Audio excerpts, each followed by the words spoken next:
Assalamualaikum warahmatullahi wabarakatuh. Nama saya Rake Vendra, dan pada kesempatan kali ini saya ingin mencoba mempresentasikan tentang makalah saya yang berkelompok dengan Lisa Syahrani Nurhamidah, yang berjudul tentang filsafat pendidikan. Pengertian filsafat. Adapun pengertian menurut beberapa ahli, yaitu Plato, pengetahuan yang ingin mencapai pengetahuan kebenaran yang asli. Filsafat tidak lain dari pengetahuan tentang segala sesuatu yang ada. Al-Farabi, yaitu filsafat adalah ilmu tentang alam mawujud, yaitu bagaimana hakikat sebenarnya. Filsafat pendidikan. Filsafat pendidikan adalah filsafat yang digunakan dalam dunia pendidikan. Filsafat merupakan perangkat nilai-nilai yang melandasi dan membimbing ke arah pencapaian tujuan pendidikan. Filsafat yang dianut akan sangat mempengaruhi tujuan pendidikan yang ingin sangat dicapai. Brubacher 1950 mengelompokkan filsafat pendidikan pada dua kelompok besar, yaitu filsafat pendidikan konservatif, filsafat pendidikan progresif. Filsafat pendidikan konservatif didasari oleh filsafat idealisme, realisme, humanisme, dan supernaturalisme atau realisme religius. Filsafat pendidikan progresif. Filsafat progresif didukung oleh filsafat progrematisme dari John Dewey dan romantik naturalisme dari Rousseau.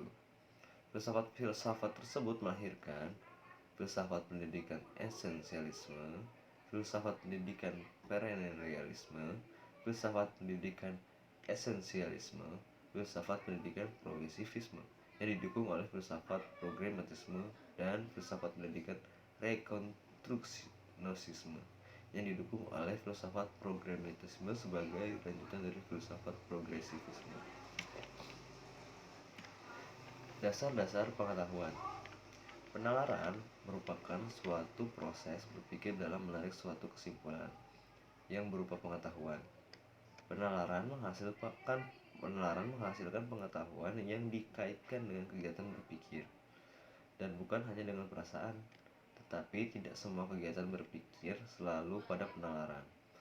Penalaran memiliki ciri-ciri, yaitu yang pertama, pola berpikir luas, disebut logika atau berpikir logis. Yang kedua, sifat analitis. Pengetahuan mampu dikembangkan oleh manusia karena ada dua hal yakini. Yang pertama, manusia mempunyai bahasa untuk berkomunikasi. Yang kedua, manusia memiliki kemampuan berpikir. Prinsip penalaran.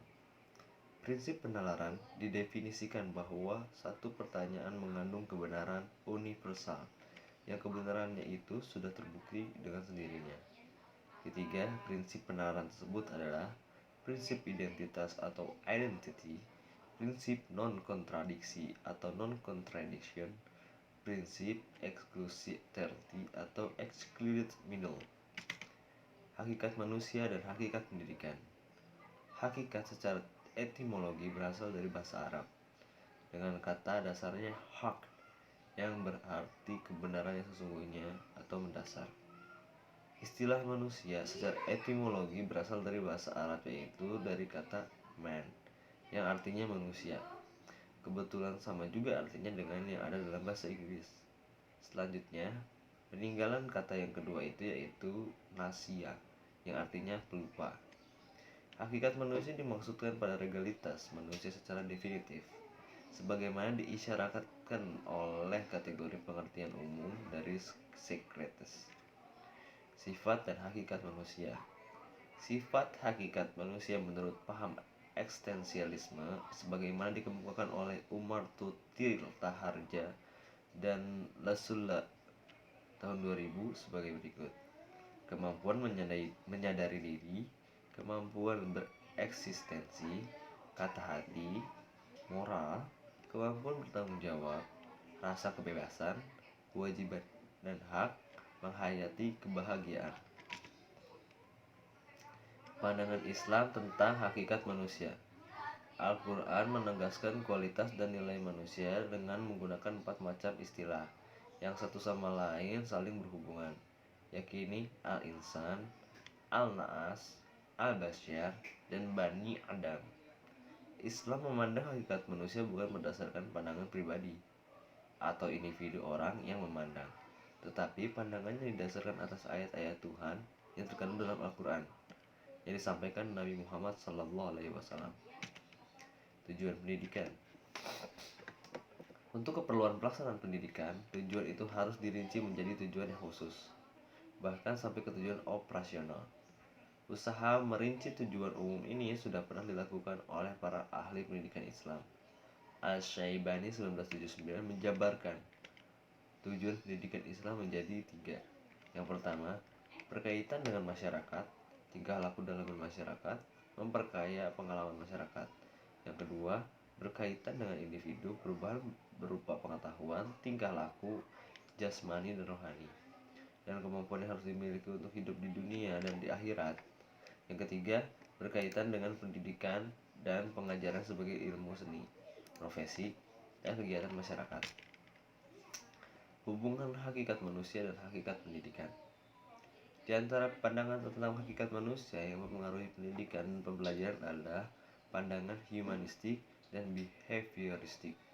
Pandangan humanistik itu dimaksud dengan menekankan kebebasan personal, pilihan, kepekaan, dan bertanggung jawab. Juga memfokuskan pada prestasi, perasaan, tindakan, dan kebutuhan. Pandangan behavioristik didasarkan pada prinsip bahwa perilaku manusia diinginkan merupakan penduduk atau produk desain yang bukannya kebetulan, yaitu manusia memiliki suatu keinginan yang bebas. Filsafat pendidikan sebelum abad 20.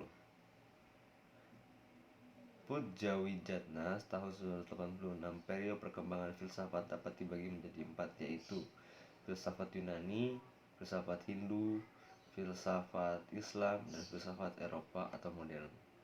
Filsafat Yunani itu filsafat tertua. Mulai ada sejak munculnya Thales sebagai bapak filsafat yang mengatakan bahwa intisari dalam adalah air. Filsafat Hindu sejak abad ke-10 tertuang dalam konsep Venisme, Brahmanisme, dan Buddhisme. Filsafat Islam berakar pada filsafat Yunani, yaitu ketika seorang penerjemah berkebangsaan Yunani yang bernama Hunain pindah ke Irak dan bekerja di istana khalifah dari Daulat Abbasiyah, Harun al-Rashid. Filsafat Eropa atau modern berkembang sejak munculnya keinginan untuk menjadikan alam pemikiran klasik sebagai pedoman bagi perkembangan ilmu pengetahuan alam kebudayaan yang terkenal dengan istilah Renaissance. Metodologi ilmu pendidikan sebelum abad 20. Sejak filsafat ikut menentukan kebijakan-kebijakan dalam pendidikan sampai akhir abad 19, paling kurang ada 3 tonggak utama yang dapat dikenali, yaitu tonggak pertama Aristoteles, yang kedua Francis Bacon tahun 1561 sampai 1626, tonggak ketiga adalah John Stuart dan kawan-kawan abad ke-19. Ontologi, epistemologi, dan aksiologi. Ontologi diartikan sebagai suatu cabang metafisika yang berhubungan dengan kajian mengenai eksistensi itu sendiri. Hollingdale ia mendefinisikan epistemologi secara sederhana secara teori mengenai asal-usul pengetahuan dan merupakan alat sunau untuk mengetahui dan alat-alat menjadi kata kunci dalam proses epistemologis. Mengenai aksiologi sebagai sebuah nilai dan aksiologi sebagai etika dan aesthetic expression. Faktor kesengajaan ini mutlak untuk penilaian baik buruk yang disebut penilaian etis atau moral. Masyarakat madani. Berikut adalah beberapa karakteristik masyarakat madani. Free public sphere, ruang lingkup yang bebas. Demokrasi, toleransi, pluralisme, keadilan sosial atau social justice, partisipasi sosial, dan supremasi hukum. Aliran-aliran filsafat. Ada nativisme, empiricisme, idealisme, realisme, materialisme, dan pragmatisme. Ada perennialisme, esensialisme, progresivisme, positivisme, eksistensialisme. Sekian dari saya. Assalamualaikum warahmatullahi wabarakatuh.